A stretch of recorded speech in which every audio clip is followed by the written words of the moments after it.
Ας μιλήσουμε λίγο για την προσωπική ασφάλεια και την ασφάλεια γενικότερα. Πώς θα ήταν η ζωή μας χωρίς ασφάλεια? Γίνεται να ζει κανείς ευχάριστα αν δεν είναι ασφαλής? Πρέπει να βρίσκεται κανείς διαρκώς σε μια κατάσταση εγρήγορσης και ετοιμότητας ώστε να είναι ασφαλής? Υπάρχουν άλλοι τρόποι για να αυξήσουμε την ασφάλειά μας? Εσύ, πόσο ασφαλής αισθάνεσαι στην καθημερινότητά σου? Μήπως οι καλές συνήθειες είναι λιγότερο στρεσογόνες? Και πώς αποκτά κανείς καλές συνήθειες ώστε να είναι ασφαλής?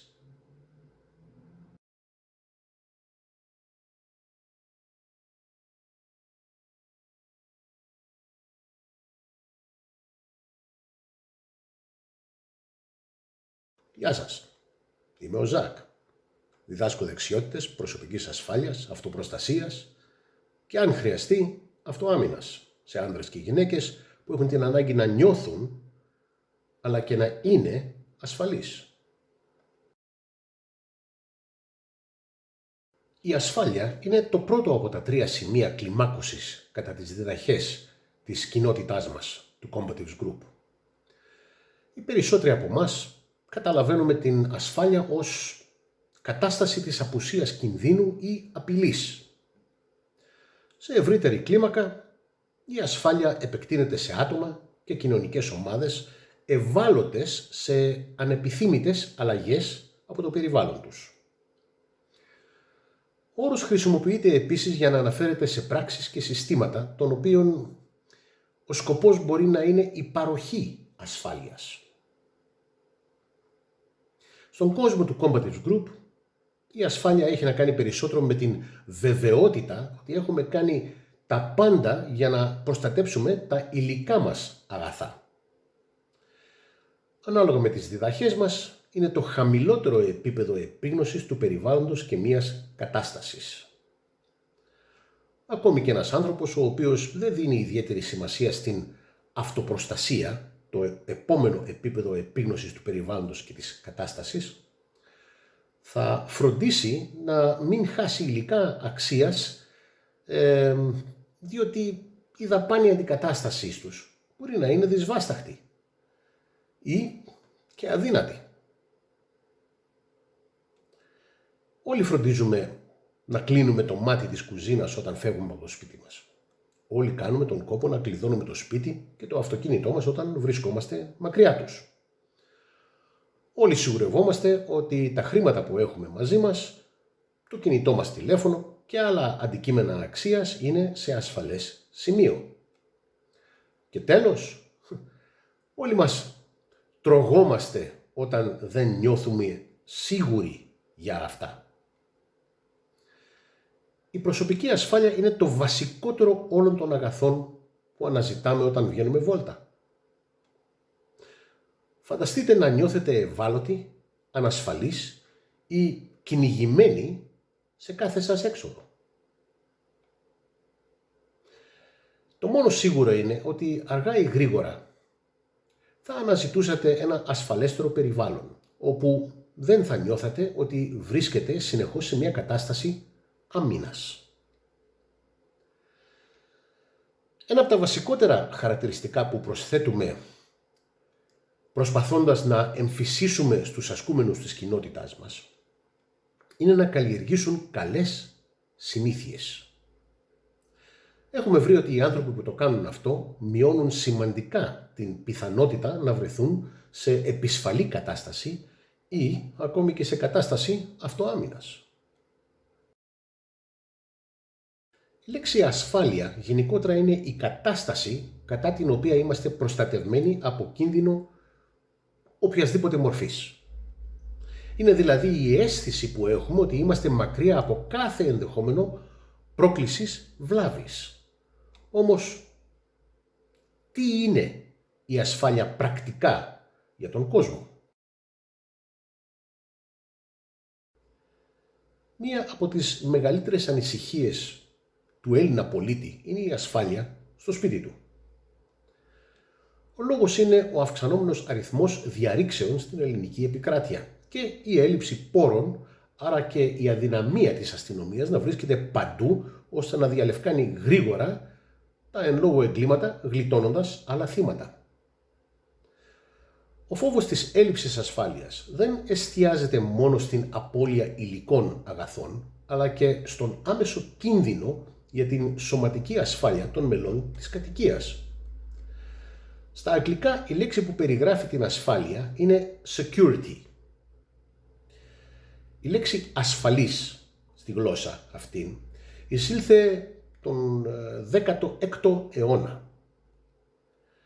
Προέρχεται από την λατινική securus, δηλαδή την ελευθερία από το άγχος. Σε, χωρίς, συν, κούρα, φροντίδα ή άγχος. Σήμερα χρησιμοποιείται επίσης συχνά για να περιγράψει κανείς εταιρεία φύλαξης και επάγγελμα, security, securitas. Η συχνότερη αναφορά της λέξης συνδέεται κυρίως με χώρους και εγκαταστάσεις. Ο όρος home security συνήθως αναφέρεται στα συστήματα ασφαλείας που χρησιμοποιούνται σε ένα ακίνητο, μια κατοικία ή και καταστήματα και εταιρικά κτίρια. Συνήθως περιλαμβάνουν πόρτες, κλειδαριές, συστήματα συναγερμού, φωτισμό, περίφραξη. Χρησιμοποιείται επίσης και για τις προσωπικές πρακτικές ασφάλειας, όπως η εξασφάλιση κλειδωμένων θυρών, η ενεργοποίηση συναγερμών, το σφράγισμα των παραθύρων κλπ. Η ασφάλεια στο σπίτι είναι τόσο το υλικό, δηλαδή μηχανήματα και μηχανισμοί ασφάλειας που υπάρχει σε μια ιδιοκτησία, όσο και οι προσωπικές πρακτικές ασφάλειας. Το υλικό ασφαλείας περιλαμβάνει θωρακισμένες πόρτες, εσωτερικές καγγελόπορτες ασφαλείας, κλειδαριές ασφαλείας, συστήματα συναγερμού, φωτισμό, ανιχνευτές κίνησης, συστήματα κάμερας ασφαλείας κλπ. Που είναι εγκατεστημένα σε μια ιδιοκτησία. Αντιθέτως, η προσωπική ασφάλεια περιλαμβάνει πρακτικές, όπως η εξασφάλιση κλειδωμένων θυρών, η ενεργοποίηση συναγερμών, κλειστά παράθυρα, επιπλέον κλειδιά που δεν είναι κρυμμένα έξω από το οίκημα κλπ. Το μεγαλύτερο μέρος των διαρρήξεων στην Ελλάδα πραγματοποιείται όταν οι κάτοικοι λείπουν από τα σπίτια τους. Όμως, τα τελευταία χρόνια έχουν σημειωθεί βίαιες διαρρήξεις, ενώ οι κάτοικοι βρίσκονται εντός οικίας και μάλιστα σε μερικές περιπτώσεις με ξυλοδαρμούς, βασανισμό, βιασμό, ακόμα και θανάτωση και των κατοίκων.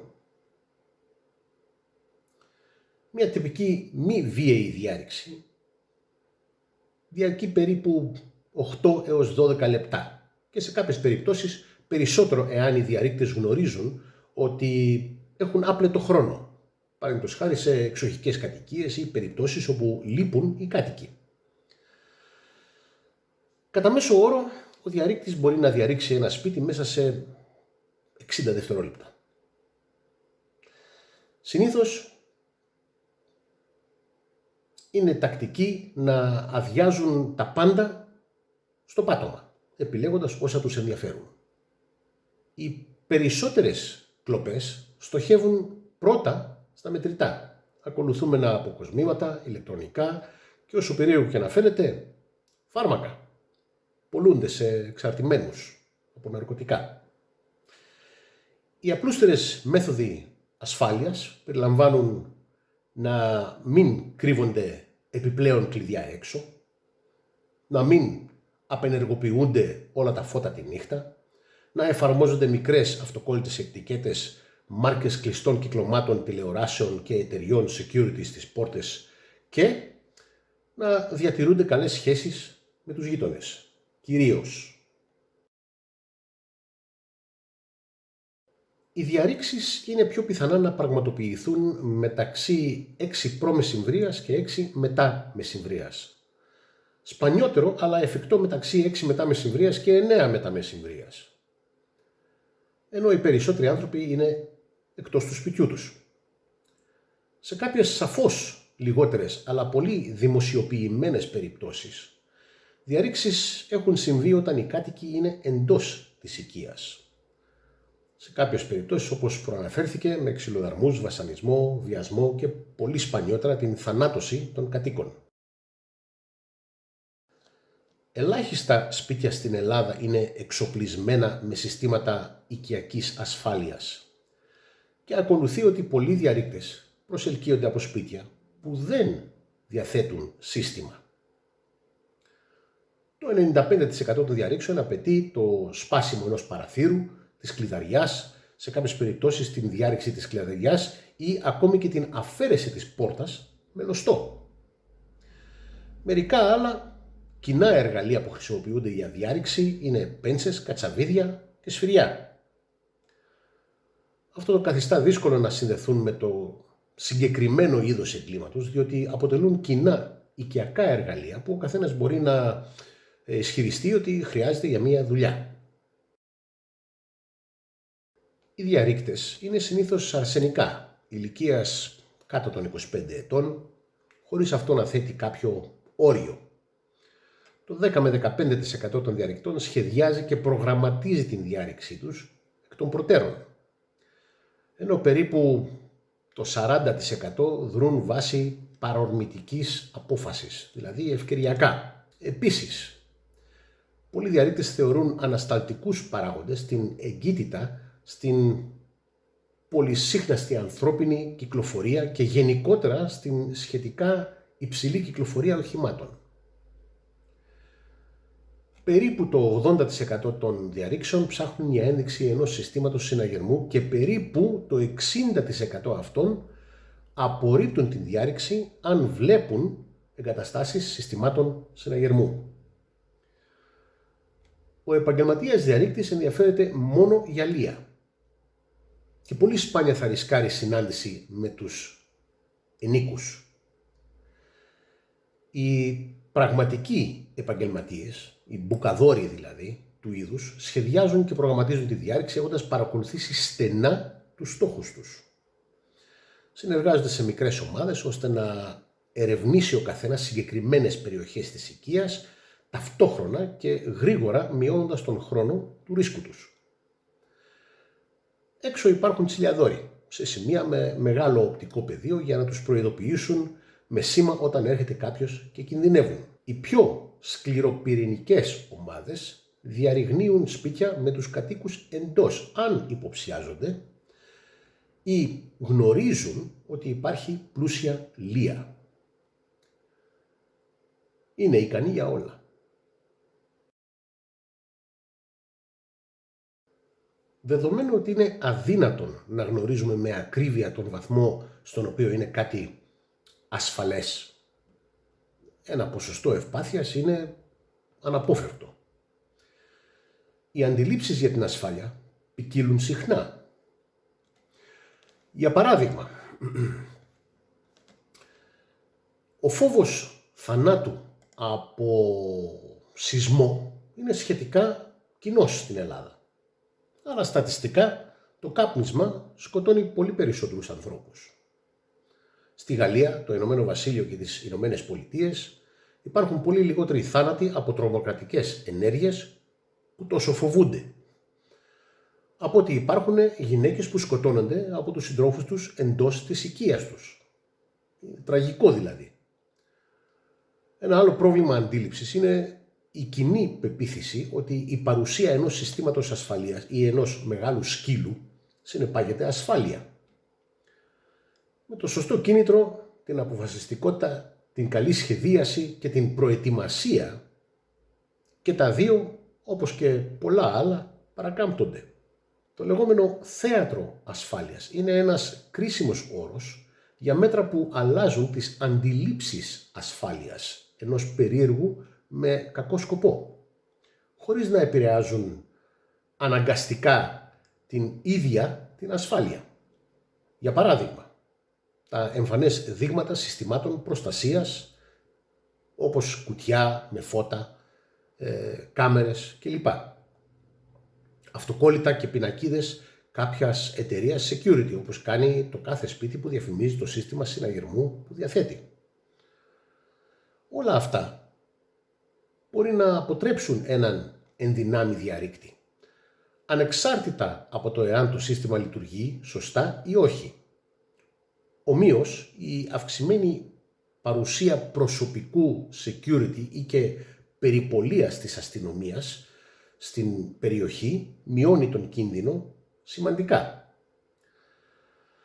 Στην πραγματικότητα, αν για κάποιον λόγο σας στοχοποιήσουν, ακόμη και αν έχετε συναγερμούς, σκυλιά, πόρτες ασφάλειας και ό,τι άλλο διαθέτετε, αποφασισμένοι διαρρήκτες θα ζυγίσουν τις προκλήσεις και θα δράσουν ανάλογα. Βασικός κανόνας είναι να τους δυσκολέψετε όσο γίνεται περισσότερο, ώστε να επιλέξουν ευκολότερο στόχο. Αυτό μπορεί να χρειαστεί σεβαστή δαπάνη. Όμως, αναρωτηθείτε πόσο αξίζει η ασφάλειά σας και της οικογένειάς σας.